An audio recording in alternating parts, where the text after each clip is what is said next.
Now on the APEC VIP hotline, cutting-edge training for the serious athlete, apecgo.com. Joining us now, the head football coach of the Longview Lobos, John King. How you doing, Coach? Doing fine, Bryan. Well, opening week of the season, playing Coppell on Friday night. Let's talk first of all about that scrimmage this past weekend against John Tyler. What'd you like? What didn't you like? Well, I felt like we had good effort most of the night, but I was disappointed in some of the missed assignments, misalignments. Defense gave up some big plays, and offense turned the ball over too much, and some of that stuff comes with it being the first live competition for, against a different opponent, and just some of it comes from lack of focus. But either way, it's going to have to improve, or we're not going to be able to beat good folks down the road. How good was John Tyler in your opinion? They're talented, just like we expected. Greg Ward and Fred Ross, they put on a show, and they're going to give people fits all year long, but they're a good, solid football team, and Rickland's done a great job with them the short amount of time he's been the head coach, and got them believing, got them playing hard, got them playing with enthusiasm, and all the things it takes to win ball games. Is that a team that are you going to face another team as good as that team is coming down the line? Well, we're going to face some pretty good ones if we plan on playing a while, but I don't see anybody being any better athletically. They may have some different problems that we'll have to, work through than what John Tyler presented. I mean, John Tyler's a good team with what they have, and not to take anything away from them, but we may see some teams say they've got a bigger offensive line than what John Tyler had, or they're going to have different scheme than what they use. But every team's kind of unique, and it's all about matchups, and sometimes you don't match up particularly well against some people. Okay, so where is this team for you right now going into this season? I mean, how close are you guys to being ready to play a football season? We're real close. We better be ready come Saturday at 7. But, we've tried to get everything in and work on everything from kicking game to situations and personnel groupings, and trying to get the best people we can on the field, get everyone involved in the game plan. Sometimes early in the year, you hope you don't have too much. You got kids that play confused, kids that play slow, and they're thinking instead of reacting. You had some turnovers the other night against John Tyler. Talk a little bit about what you do as a coach when you try to get those things fixed.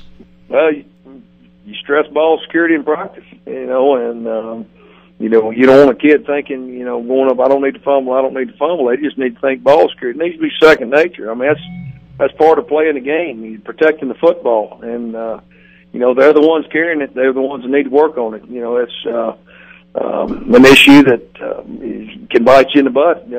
In a big ball game.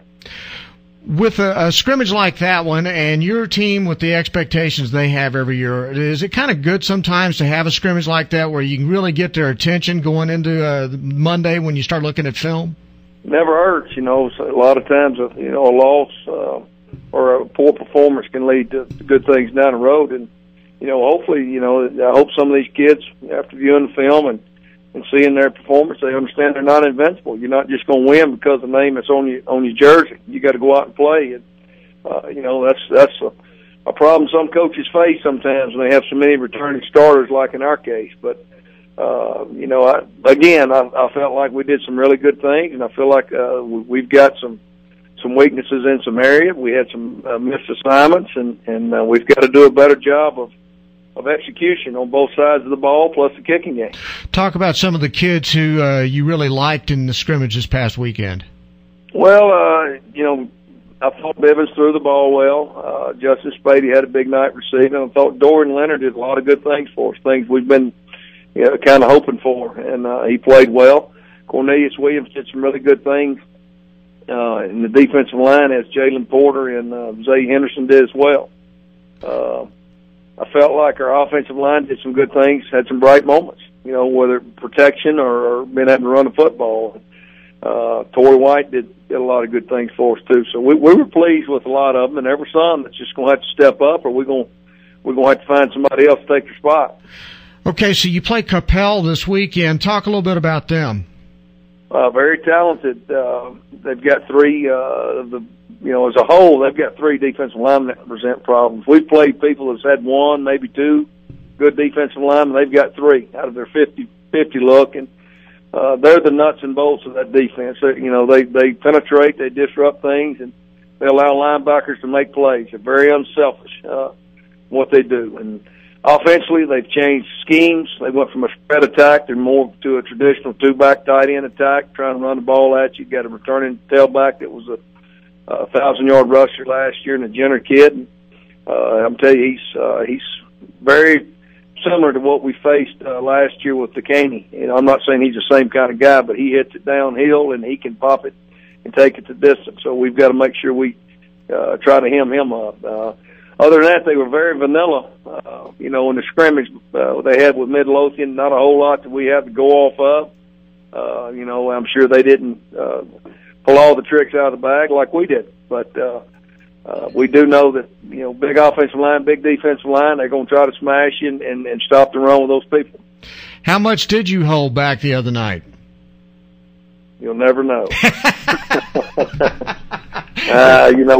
We went out there and we tried to look at some different schemes, different things, and that's the thing about a scrimmage. You want to win, but yes, you need to evaluate your scheme, you need to evaluate your personnel, and you need to see where you're at. And we weren't going out there just trying to give anything away in terms of win or a loss, but in the same token, we didn't want to let all the tricks out of the bag. So we've got a few left. I saw a story, I don't know if you saw this, but back when the Dream Team for this past Olympics was getting ready to go play basketball, they kind of set them up to lose a ball game one time just to kind of get their attention. You wouldn't do something like that, would you? No, I wouldn't. I don't like losing. It's miserable to me, but it's our kids understood. They were told weeks in advance about how we were going to approach that scrimmage. We had concentrated 2 weeks on the Lobos. We were worried about getting our football team ready to play, and we spent about 10 minutes getting ready for John Tyler. Was that unfair? I don't think. We've seen a lot of similar things, offensively and defensively, that John Tyler did, so it wasn't like it was some kind of foreign object we were looking at. But we didn't set ourselves up for failure. But we've got to play better. Well, I suspect you will play better, Coach, and we're looking forward to seeing how you do this weekend against Capel. Good luck to you. Okay. Thank you, Bryan. Thank you very much. That's John King, the Longview head football coach on Bryan Houston Sports Radio Live on 99.3 Talk FM.